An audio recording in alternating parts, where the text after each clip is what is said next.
اگر آپ شراب پیتے، ویسے یہ ممکن نہیں تھا، یہ ممکن ہی نہیں تھا کہ نبی علیہ السلام شراب پیتے اور شراب لیتے، کیونکہ نبی اللہ کی حفاظت میں ہوتا ہے، لیکن اس کے باوجود فرمایا کہ اگر آپ شراب کا پیالہ لے لیتے لغوت امتک، آپ کی تمام امت گمراہ ہو جاتی۔ تو کیا درس ہے اس میں، کیا سبق ہے کہ شراب پینے والی قومیں اور لوگ گمراہ ہوتے ہیں۔ دودھ اسلامی کلچر ہے، انبیاء کا مشروب دودھ ہے، اور دودھ بنیادی ضرورت ہے بچوں کی بھی، بوڑھوں کی بھی، جوانوں کی بھی، کوئی بھی اسے مستثنا نہیں ہے۔ اسی طرح شراب کے بارے میں فرمایا کہ جو بندہ شراب پیتا ہے اور توبہ نہیں کرتا، اللہ تعالیٰ قیامت والے دن اسے سقاہ اللہ من طینۃ الخبال ردغ الخبال، جہنمیوں کا جو کچلو ہے، جہنمیوں کے جو پسینے، اللہ وہ اسے پلائیں گے۔ کیوں؟ اس نے اچھے مشروبات چھوڑ کر گندا مشروب پیا ہے، گنہگاروں والا مشروب پیا ہے جی۔ تو اس سے افرادی قوت بھی تباہ ہوتی ہے، افرادی قوت تباہ ہوتی ہے۔ آپ دیکھ لیں اس وقت جو ہمارے ملک کی اعداد و شمار، ہمارے جو ادارے ہیں وہ جو چھاپتے ہیں، تقریباً 1 کروڑ کے قریب مرد اور عورتیں نشے کا شکار ہیں، جس میں وہ شراب پیتے ہیں، ہیروئن ہے، افیم ہے، اسی طرح باقی جو مطلب مختلف نشے کی چیزیں ہیں، اس کے اندر جو اعداد و شمار، اس دور میں اعداد و شمار کے باقاعدہ ادارے ہیں اور اس فن نے بڑی ترقی کر لی ہے۔ اب اندازہ کر لیں کہ 22 کروڑ میں سے 1 کروڑ افراد تباہ و برباد، بلکہ ان میں سے جو شادی شدہ ہیں ان کی بچوں کا مسئلہ ہے، ان کی بیگمات کا مسئلہ ہے، وہ معاشرے کے اوپر بوجھ ہیں۔ اگر یہی لوگ کام کرتے تو 1 کروڑ افراد، یہ بہت بڑی افرادی قوت ہے جس سے ملک کی ترقی میں فائدہ ہوتا ہے۔ اور اس کے برعکس آپ دیکھیں لڑائیاں ہوتی ہیں، قرآن مجید کی وہ آیتیں اگر بیان کروں کہ انما الخمر والمیسر والانصاب والازلام رجس من عمل الشیطان، یہ پلیت اور گندی چیزیں ہیں، یہ شیطانی عمل ہے، فاجتنبوہ لعلکم تفلحون، اگر تم فلاح پانا چاہتے ہو تو شراب نوش سے بچنا ہوگا۔ قرآن نے واضح الفاظ میں حکمیہ اور امر کے انداز میں فرمایا، کوئی دوسری بات چھوڑی نہیں۔ یہ کیسے ممکن ہے کہ ہم فلاح پا جائیں شراب پی کر؟ یقیناً وہ معاشرے فلاح پانے والے نہیں، ان کے پورا معاشرتی نظام، ان کا پورا جو ہے سسٹم تباہ و برباد ہے۔ آپ بظاہر ان کی چکا چوند نہ دیکھیں، آپ کو بظاہر یورپی تہذیب میں چارمنگ نظر آتی ہے، ہر طبقہ ہی وہاں زوال پذیر ہے، ہر طبقہ ہی وہاں تنگ ہے، عورتیں تنگ ہیں، مرد تنگ ہیں، بوڑھے تنگ ہیں، اولڈ ہوم میں بیچارے دھکے کھا رہے ہیں، اولاد کا منہ تک نہیں تکتے ہیں جی۔ بہرحال تفصیل کا یہ موقع نہیں، یعنی فلاح نہیں ہے ان کے پاس۔ اگر سکھ ہے، چین ہے تو اللہ کے فضل سے ہمارے پاس اسلامی تہذیب کے اندر ہے۔ تو میں اتنی بات عرض کرتا ہوں کہ وہ چاہتے ہیں کہ پوری انسانیت اور دنیا کے اندر شراب نوشی عام ہو جائے، اور افسوس یہ ہے کہ ہمارے ہاں اب شراب نوشی چند لوگ بچے ہوئے ہیں۔ جتنی بھی اپر سوسائٹیاں ہیں، میں اگر قدرت اللہ شہاب کے شہاب نامے کا حوالہ دوں کہ انہوں نے جو صدر ہاؤس، گورنر ہاؤس اور وزیر اعظم ہاؤس کی جو اپنا میٹنگیں ہوتی ہیں، جو محفلیں ہوتی ہیں، جو دعوتیں ہوتی ہیں، جو نقشہ کھینچا انہوں نے اپنے دور میں سکندر مرزا کے حوالے سے اور باقی لوگوں کے حوالے سے، اور آپ پڑھیں سیاست کے فرعون اور چہرے مورے اور اس قسم کی دیگر کتابیں، آپ حیران ہو جائیں گے کہ ہماری اپر سوسائٹی بالکل یورپ کی طرح ان کے ہر کھانے میں جو ہے وہ شراب کی بوتلیں چلتی ہیں۔ اور اسی طرح ہمارے عام، میں سرگودے کا رہنے والا ہوں، مالٹے کا موسم چل رہا ہے جنوری اور فروری، اور کون سا دیہات ہے جہاں کے بچے جو ہیں وہ اپنا خود ساختہ پر اپنا وہ شراب نہیں بناتے، روڑی کے اندر دبا کر۔ اسی طرح گنے کا سیزن ہوتا ہے، اس میں لوگ جو ہے شراب پلاتے ہیں، گنے کے اندر جس علاقے میں بھی گنا ہوتا ہے، تمام پنجاب کے اندر، یعنی چھوٹے طبقے کے لوگ بھی شراب پیتے ہیں، بڑے طبقے کے لوگ پیتے ہیں، اور یورپی تہذیب پوری طرح عام ہو رہی ہے، اور تباہی ہے اور بربادی ہے اور ہلاکتیں ہوتی ہیں۔ اور افسوس یہ ہے کہ ہمارے اخبار یہ لکھتے ہیں، انہیں لکھنا تو یہ چاہیے کہ شراب بننا نہیں چاہیے، اسلام کے اندر حرام ہے، کہتے ہیں جی شراب جو ہے نا وہ سٹینڈرڈ کی نہیں بنتی، زہریلی شراب بنتی ہے، زہریلی شراب کے اوپر پابندی لگنی چاہیے۔ توف ہے، افسوس ہے، لکھنا تو یہ چاہیے کہ شراب بننی ہی نہیں چاہیے مسلم امہ میں۔ اور یہاں جب اخباروں میں آتا ہے، افسوس ہوتا ہے کہ یقین مانے کہ فلاں جگہ بھی شراب پکڑی گئی، چھوٹے پیمانے نہیں، ہزاروں بوتلیں، اتنے 1000 بوتلیں پکڑی گئی۔ چرس پکڑی جاتی ہے تو وہ 20 کلو پکڑی جاتی ہے، چھوٹا پیمانہ ہی کوئی نہیں۔ وہاں افغانستان سے لے کے آگر تک جو ہے سلسلہ جاری ہے۔ تو بہرحال اس وقت پوری امہ زوال پذیر ہے اور پریشانی کا عالم ہے۔ اور چوتھی اور آخری بات زنا کے حوالے سے، اب آپ سب اس بات کو ساتھ کریں گے کہ 20-25 سال پہلے جو معاملے تھے وہ اب نہیں رہے، بے پردگی عام ہو گئی، زنا عام ہو گیا، اور سوشل میڈیا نے تباہی کر دی۔ یہ جو چھوٹی بچیوں کے ساتھ بھی معاملات چل رہے ہیں اس کی وجہ بھی یہی ہے. ذوالفقار چیمہ صاحب نے بدھ والے دن جو کالم لکھا اس کے اندر بھی یہ بات لکھی ہے کہ جب ہم گندی فلمیں اور سیکسی موویاں دیکھیں گے تو ظاہر ہے ہمارے نوجوان یہی کچھ کریں گے. معاشرے میں خیر ختم ہوتی جا رہی ہے, شر غالب ہوتا چلا جا رہا ہے. تو یورپی تو یہ چاہتے ہیں کہ ساری دنیا مادر پدر آزاد ہو جائے, حمام میں سب ننگے ہو جائیں. اور حقیقت بات یہ ہے کہ اب زنا کے حوالے میں ہمارے اسلامی معاشرے کے اندر بھی وہ نفرت نہیں رہی جو ہونی چاہیے, وہ نفرت نہیں رہی جو ہونی چاہیے. اب کبھی کوئی بچی جو ہے وہ نکل کر جایا کرتی تھی, بہت کم ایسے ہوتا تھا, کبھی کبھی ایسا واقعہ سنتے تھے. لیکن آج کوئی گلی اور محلہ, میری معلومات کی حد تک کوئی برادری ایسی نہیں ہے, کوئی گلی محلہ ایسا نہیں ہے, کوئی ٹاؤن, کوئی کالونی اور کوئی بلاک اور کوئی گاؤں ایسا نہیں ہے جہاں سے کئی بچیاں نکل گئی, کورٹ میرج کرتی ہیں, بعد میں اگرچہ تباہی ہوتی ہے, تیسرے مہینے کے بعد ان کے معاملے خراب ہو جاتے ہیں, لیکن ایک فیشن بن چکا ہے, زنا عام ہو چکا ہے. آپ ذرا اسلامی کلچر کی طرف آئیے اختصار کے ساتھ. آپ اسلامی سزاؤں کے اوپر غور کریں. چور کی سزا ہے, قاتل کی سزا ہے, جھوٹ الزام لگانے والی کی سزا ہے, لیکن سب سے زیادہ سخت سزا, سب سے زیادہ ہولناک سزا اگر اسلامی سزاؤں کے اندر ہے تو وہ زنا کی. اگر وہ شادی شدہ ہے, چونکہ اس کے پاس اپنے جذبات کو شریعت کے مطابق ٹھنڈا کرنے کے لیے بیوی ہے, پھر وہ ایسا کیوں کرتا ہے؟ تو شریعت نے سب سے زیادہ سخت سزا دی ہے. وہ کیا کہ اسے پتھر مار مار کے رجم کر. یہ بھی ایسا عضو ہو چکا ہے کہ اسے ختم کرنا چاہیے, اسے کاٹ دینا چاہیے. اب اسے ایک بیماری لگ چکی ہے, یہ اس نے آج ایک مسلم بچی کو خراب کیا ہے, کل کوئی اور مسلم بچیوں کو خراب کرے گا. اسلام نے اس میں قتل میں معافی ہے, قتل میں اپنا دیت بھی ہے, لیکن آپ حیران ہوں گے کہ زنا کے اندر کوئی معافی نہیں. نہ وہ عورت معاف کر سکتی ہے جس کے ساتھ ریپ ہوا, نہ اس کا والد معاف کر سکتا ہے, نہ عدالت معاف, کوئی بھی نہیں معاف کر سکتا. اس کے اندر کوئی ایسا نہیں ہے کہ چلیں جی اس کو 1 کروڑ روپے دے کے منا لو, ایسی کوئی کہانی نہیں رکھی. 4 گواہ بھگتیں اور معاملے واضح ہو جائیں, اس کو رجم ہی کرے گی اسلامی سزائیں, اسلامی عدالتیں. اتنی سخت ترین سزا اسلامی شریعت کے اندر جو ہے وہ شراب کے لیے رکھی ہے. اسی طرح نبی علیہ السلام نے وہ جو معراج کی رات آپ نے دیکھا کہ میں نے ایک تندور میں مرد اور عورتیں ننگے دیکھی, اور وہ جب آگ کا الاؤ آگے آتا ہے, اوپر آتا ہے تو اوپر آ جاتے ہیں. میں نے جبریل امین سے پوچھا یہ کون ہے؟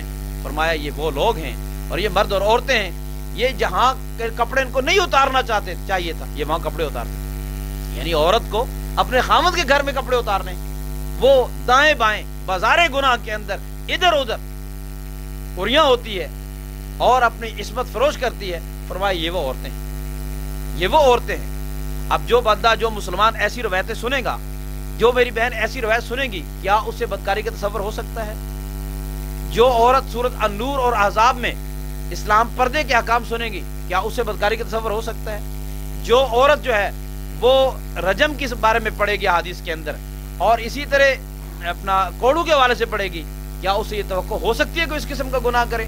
اسلام حدیث میں آتا ہے کہ اللہ تعالیٰ بڑا خیرت مند ہے, اور اگر اس کا کوئی اور بندہ اور بندی بدکاری کرتے ہیں اللہ تعالیٰ کو بڑی خیرت آتی ہے, اللہ تعالیٰ کو بڑی خیرت آتی ہے. اسی طرح میں ایک اور روایت کر کے بیان کر کے اپنی بات کو ختم کرتا ہوں. نبی رحمت صلی اللہ علیہ وسلم نے فرمایا کہ جہنم میں جو عورتیں بدکار ہیں, جسم فروش قسم کی عورتیں ہیں, جن کا دھندا ہی یہی ہے, جو اس گناہ کو گناہ ہی نہیں سمجھتے, تو قیامت والے جب وہ جہنم میں جائیں گی تو ان کی شرمگاہوں سے ایسی رطوبت نکلے گی, ایسی نمی نکلے گی, رطوبت نکلے گی, جس سے پورے جہنمی بھی گھن محسوس کریں. آپ اندازہ کر لیں کہ ایسی رطوبت ایسی عورتوں کے شرمگاہوں سے نکلے گی, حالانکہ جہنم میں بدبو ہے, خرابی ہے, لیکن ان عورتوں کے جسم سے ایسی رطوبت نکلے گی کہ جہنمی بھی گھن محسوس کریں گے. تو ایسی عورتوں کو اللہ سے ڈر جانا چاہیے, توبہ کرنی چاہیے, توبہ کا موقع موجود ہے. تو آتے ہیں بات کو پھر دہرا لیتے ہیں کہ یورپی تہذیب ان 4 باتوں کو پوری دنیا میں عام کرنا چاہتے ہیں, اور افسوس یہ ہے کہ آخری 3 باتیں تو بہت حد تک مسلموں میں پائی جاتی ہیں. زنا بہت عام ہو چکا ہے, شراب بہت عام ہو چکی ہے, اور کتا کلچر جو ہے وہ آئے روز بڑھتا چلا جاتا ہے, آئے روز بڑھتا ہوا چلا جاتا ہے. البتہ خنزیر کا معاملہ کسی حد تک کم ہے, لوگ یورپ میں بھی احتیاط کرنے کے عادی ہیں. تو ان 4 چیزوں کو وہ پھیلانا چاہتے ہیں, اور یہ ان کے کلچر کے بنیادی ارکان ہیں. میں امام بخاری میڈیا سینٹر کے حوالے سے اپنے تمام سننے والوں کو، ساتھیوں کو، سامعین کو یہ عرض کرتا ہوں، خود بھی بچیں، اپنی اولاد کو بھی بچائیں، اور ان کے جو پیارے یورپ کے اندر رہتے ہیں ان کو ان سے پوری طرح خبردار کریں۔ اللہ تعالیٰ مجھے اور آپ کو اسلام جیسی پاکیزہ اور طیب اور انبیاء کی نمائندہ تہذیب کو اپنانے کی توفیق نصیب فرمائے، اور اس گندی حیا باختہ عریاں اور جہنمی تہذیب سے اللہ تعالیٰ مجھے، ہماری اولادوں کو محفوظ فرمائے۔ اقول قولی ھذا واستغفر اللہ لی ولکم ولسائر المسلمین۔